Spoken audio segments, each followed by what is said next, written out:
प्रेम, आपको क्या लगता है, क्या क्या ये जो बातें कही जा रही है? देखिए अरविंद के साथ आम आदमी पार्टी की पॉलिटिक्स क्या है, वो भी राष्ट्रवाद की बात करते हैं, बीजेपी भी राष्ट्रवाद की बात करती है, और बीजेपी भी हिंदुत्व की बात तो करती है। अब ये भी हनुमान चालीसा पढ़ाते हैं लोगों को, जो है तीर्थ यात्रा पे ले जाते हैं बुजुर्गों, यहाँ तक कि गोवा में भी जाके कहते हैं हम आपको शिरडी ले जाएंगे।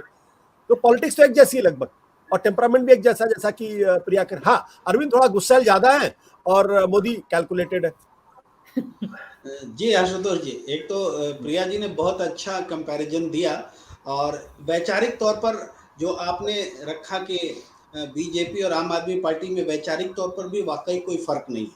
फर्क है इस मायने में, जैसे हमारे एक साथी ने बड़ी अच्छी टिप्पणी की थी, उसका जिक्र करता हूँ कि आरएसएस का दूसरा बच्चा है आम आदमी पार्टी, पहला बच्चा बीजेपी, दूसरा बच्चा आम आदमी पार्टी।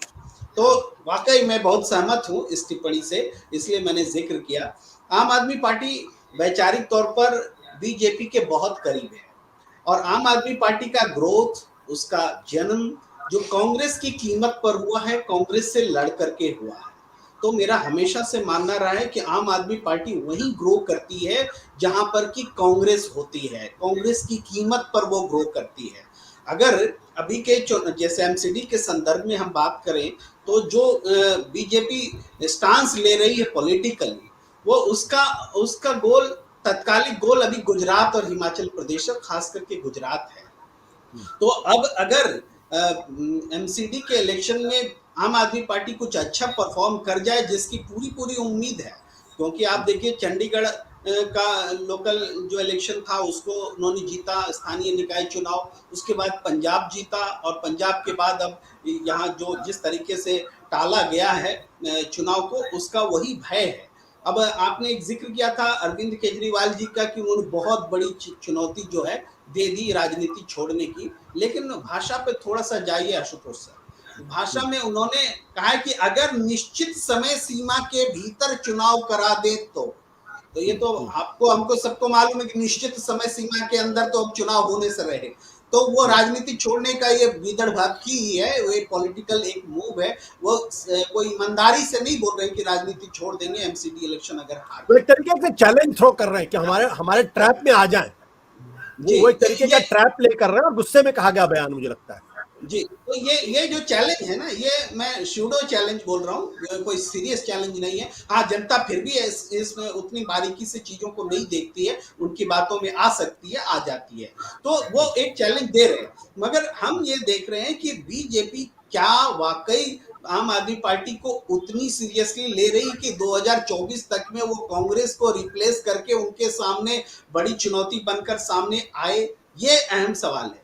हमें कतई नहीं लगता आशुतोष सर, कतई नहीं लगता, क्योंकि आम आदमी पार्टी आप दिल्ली को छोड़ करके पूरे देश में कहीं भी बीजेपी के मुकाबले खड़ा नहीं हुई। यहाँ दिल्ली में भी जो खड़ी हुई, पहले कांग्रेस के खिलाफ खड़ी हुई, और उसके बाद अपने आप को बनाए रखा, और बीजेपी के भी वोट बैंक को साधा और कांग्रेस के भी वोट बैंक को साधा, और बहुत खूबसूरती से 2020 का इलेक्शन लड़ा, जैसा सभा नकवी जी कह रही थी, बहुत टैक्टफुली उन्होंने इलेक्शन लड़ा। लेकिन पूरे देश में कहीं उदाहरण देख लीजिए, आम आदमी पार्टी बीजेपी से लड़ती हुई नहीं दिख रही। इसका कारण वही है, एक आरएसएस का दूसरा बच्चा है, ये बेसिक कारण है। आम आदमी पार्टी अगर ग्रो करती है तो विपक्ष को साफ करेगी, कांग्रेस को कमजोर करेगी, और ये बीजेपी की जरूरत है। आम आदमी के पार्टी के बढ़ने में बीजेपी का राजनीतिक फायदा है।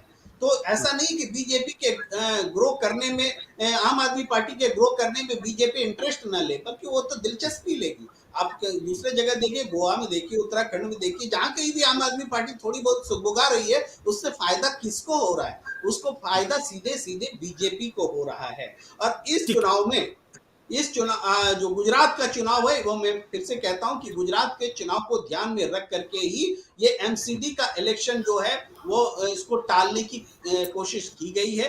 वो कैलकुलेटिव ढंग से वो चलना चाहते हैं कि गुजरात में कैसे रणनीति बनाई जाए। इस हिसाब से देखो, अब जैसे एमसीडी है, तो एमसीडी ट्राइफर्केट हुआ, मान लीजिए जिस समय 3 हिस्सों में बटा, उस समय क्यों 3 हिस्सों में बटा, और आज क्यों उसको यूनिफाई करने की जरूरत है?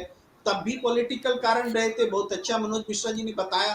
तभी राजनीतिक कारण रहे थे कि उसको 3 हिस्सों में बांटा गया। उस समय अगर पावर के डिसेंट्रलाइज करने को लेकर के ये सोचा जाता कि ये एमसीडी का ये हिस्सा मजबूत, ये कमजोर और वो बहुत कमजोर होगा, इसको देख के बांटा जाए तो शायद ये समस्या नहीं होती। प्रैक्टिकली बहुत लोग सिद्धांततः आज सहमत होंगे कि इसको यूनिफाइड किया जाए, एक किया जाए, लेकिन ये इस वजह से नहीं किया जा रहा है कि एमसीडी को स्ट्रांग करना है, कि एडमिनिस्ट्रेशन को स्ट्रांग करना है। आज भी पॉलिटिकल मोटिव है कि एक सत्ता के समांतर दूसरा सत्ता कैसे खड़ा किया जाए, एक डिमोरलाइज करने का फैक्टर क्रिएट किया जाए, जो अरविंद केजरीवाल जी के सामने एक एमसीडी खड़ा की जाए।